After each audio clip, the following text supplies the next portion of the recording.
This is the WJTS News. In tonight's news, Northeast DuBois School Board meeting. A Huntingburg accident with no injuries. A Ferdinand accident ends with an OWI arrest. Kurt Guxell will be in with sports, and on WJTS Inform, we meet Kyle Rupert. All to come on WJTS TV News.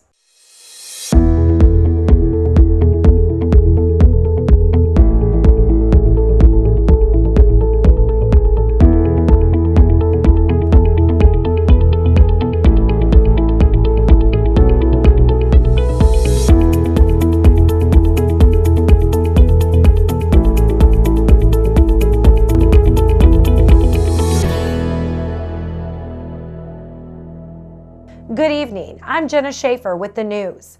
A packed house filled the Northeast DuBois School Corporation building last night as many patrons issued their concerns to the Northeast DuBois School Board about the possibility of Celestine Elementary School closing and the changes that would affect students in the future. Residents such as Kelly Beaker suggested ways to keep Celestine Elementary School on the corporation's footprints, such as searching for grants or raise taxes to keep the school open. Sharon Johnson, who has taught at the school, expressed concern over the size of the classrooms. She mentioned as being a baby boomer that classrooms once had as many as 50 students when she was a student, which hindered children because of lack of attention that the teachers could give due to the size. Many were concerned what kind of decision and when a decision would be made about the school's fate. Gregory Link with VPS Architecture explained that decisions would need to be made at board work meetings. The school board may decide that the matter would be discussed at board work meetings. These meetings would be open to the public, but no comments would be able to be made until after the meetings. These meetings will be held on January 29th, February 4th, and February 12th, all at 6:30 p.m., and they will be held in the multi-purpose room at DuBois Middle School.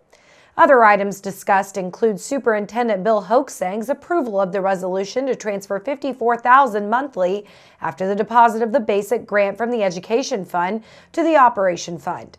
The amount is not to exceed $640,000 for 2019. They also approved the hiring of Denise Palmer as the high school treasurer and Leslie Denyu as the head track coach for the high school. A middle school field trip to Washington, D.C. from October 18th to the 22nd later this year, bus bids, and the quote for the upgrade of the phone system to 5-star.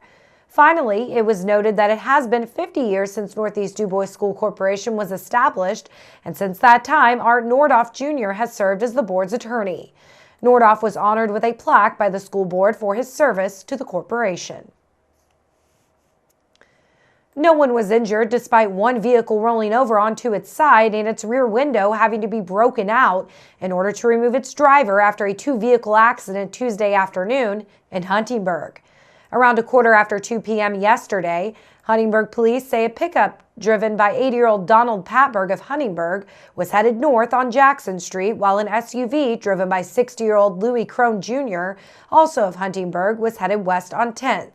Police say Crone failed to stop at the intersection and his SUV struck the passenger side of Patberg's pickup as he was heading north on Jackson.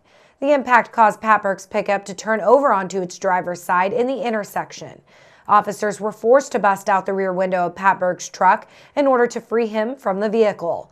Police estimated damage to Patberg's pickup between $4,000 to $5,000, while Crone's SUV sustained $2,000 damage. Crone was ticketed for disregarding a stop sign. Once again, neither Crone nor Patberg were injured. Huntingburg police were assisted at the scene by the Huntingburg Volunteer Fire Department and Memorial Hospital Emergency Medical Services.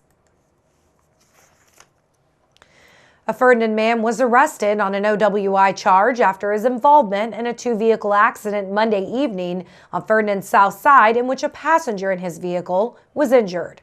Around 6:15 p.m. Monday, officers with the Ferdinand Police Department responded to the report of an accident with injuries along State Road 162 and South Industrial Road. Police say a pickup driven by 52-year-old Gary Riddle of Santa Claus was sitting at the stoplight facing south and was planning to make a left-hand turn into the Wendy's and gas station parking lot when his pickup was struck from behind by another pickup driven by 46-year-old Jeremy Hammers of Ferdinand. Riddle told police he exited his vehicle and went to check on the others before calling 911. When police arrived, they found that Hammers had been drinking, along with the passenger, 67-year-old Keith Hammers, also of Ferdinand. Police say Keith Hammers was not wearing a seatbelt, and the impact caused his head to strike the vehicle's windshield and sustained a head injury. Jeremy Hammers was taken from the scene by Indiana State Police, who measured his blood alcohol content at 0.44%, 5.5 times the legal limit.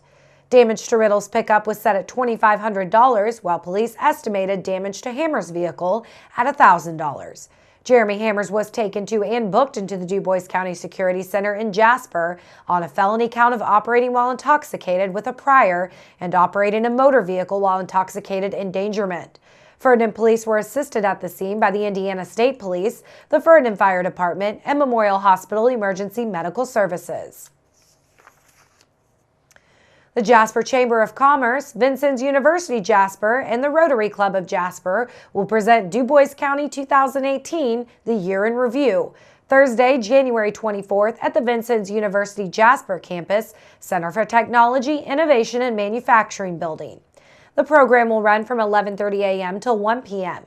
The public is invited to attend and hear the top 12 sporting events and top 12 news events of 2018. DuBois County-based media representatives will participate and will read the top events of 2018. The top stories are determined by events submitted by local members of the media. Attendees should RSVP by this Thursday, January 17th, by emailing the Jasper Chamber of Commerce at chamber@jasperin.org or call the Chamber at 812-482-6866. Price of the lunch is $10. The Jasper Strassenfest Committee has released the official 2019 Strassenfest logo and button design. The logo design will also be incorporated into the design of the official Strassenfest mug and program book cover. The committee also announced the fireworks shown on the Sunday of the fest will be held on 5-year milestones rather than actually due to rising costs. That means the next Strassenfest fireworks will occur in 2023, the 45th year of Strassenfest. A portion of the funds typically targeted for fireworks will now be banked for future displays, and a portion will be used to provide more quality entertainment on the downtown stages. As reported previously, the theme chosen by the committee for the 2019 Strassenfest is Jasper, 2018 Indiana Chamber Community of the Year. This theme was chosen to accentuate the fact that in November of 2018, the city of Jasper was recognized by the Indiana Chamber of Commerce as the Indiana Community of the Year. The person who nominated Jasper for this prestigious award, Indiana Chamber of Commerce board member and owner of Jasper-based Matrix Integration, Brenda Stallings, was chosen as Hofmarschall or Grand Marshal for the 2019 Strassenfest. As Strassenfest Hofmarschall, Brenda will speak at opening ceremonies on Thursday, August 1st, 2019, as well as lead the Strassenfest parade on Sunday, August 4th, 2019. Make plans now to attend the 2019 41st Annual Jasper Strassenfest, August 4th to the 4th in downtown Jasper. For more information about the 2019 Jasper Strassenfest activities and events, contact the Jasper Chamber of Commerce at 812-482-6866 or visit jasperstrassenfest.org. 2 Shoals residents were arrested after Martin County Sheriff deputies secured a search warrant and recovered a large amount of methamphetamine from their home. Saturday afternoon, Martin County Sheriff's Deputy Tyler Reed was assisting Martin County Department of Child Services when he noticed drugs and drug paraphernalia in the home of Angelique Gherkin and James Hurt. Both were arrested on preliminary charges of possession of meth, neglect of a dependent, and transported to the Martin County Security Center. While processing Hurt at the jail, officers found a clear plastic bag in his pocket that tested positive for meth. Deputy Reed requested the assistance of the Martin County Prosecutor's Office to apply for a search warrant for the home. That warrant was granted by the Martin County Circuit Court. Reed, Shoalstown Marshal Todd Eckert, and reserve deputies executed the search warrant at the residence. During the search, officers located more than 20 grams of meth and 35 grams of marijuana and drug paraphernalia. Hurt and Gherkin are both facing felony charges of dealing meth, possession of meth, and neglect of a dependent, and misdemeanor charges of dealing marijuana, possession of marijuana, and possession of drug paraphernalia. Stay tuned, weather, sports, and inform featuring Kyle Rupert. All still to come on 18 WJTS News.